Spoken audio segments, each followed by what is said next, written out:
संजय दिसला नाही. काय प्रेम होतं महाराज. 1 वर्ष झालं रे दादा फक्त त्याच्या लग्नाला. काय वाईट परिस्थिती ना.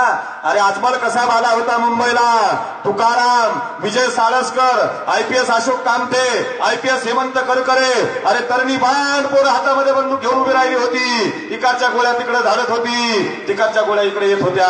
या गोळ्या झाडाझाडतीमध्ये भारताच्या सैनिकाच्या छातीमध्ये गोळ्या गेलत्या. तो सैनिक जमिनीला पडला होता, सलाम करत होता, भारत मा हे माझा मुजरा, भारत मा हे माझा मुजरा.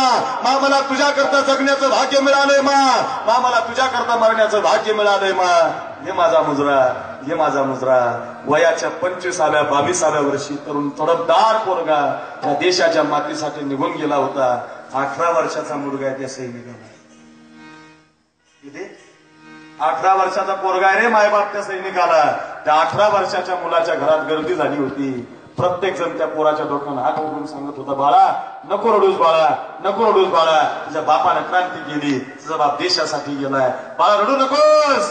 पोरगा मात्र रडायचा थांबत नव्हता, कारण 18व्या वर्षी त्याचा बाप त्याला सोडून गेला होता. ऐका ना, आता घरातल्या गर्दीमध्ये एक TV चॅनलचा पत्रकार आला होता माईक घेऊन, आणि त्या पत्रकाराने कॅमेरा त्या पोराकडे लावला, माईक जवळ घेतला. पोरगा रडत होता. पत्रकार म्हटला, हे बाळा तुला माहितीये का तुझ्या बापानं देशासाठी 5 गोळ्या झेलल्या, तुला माहितीये का तुझ्या बापानं देशासाठी प्राण दिलाय, बाळा तुला माहितीये का तुझा बाप महान क्रांतिकारी ठरलाय.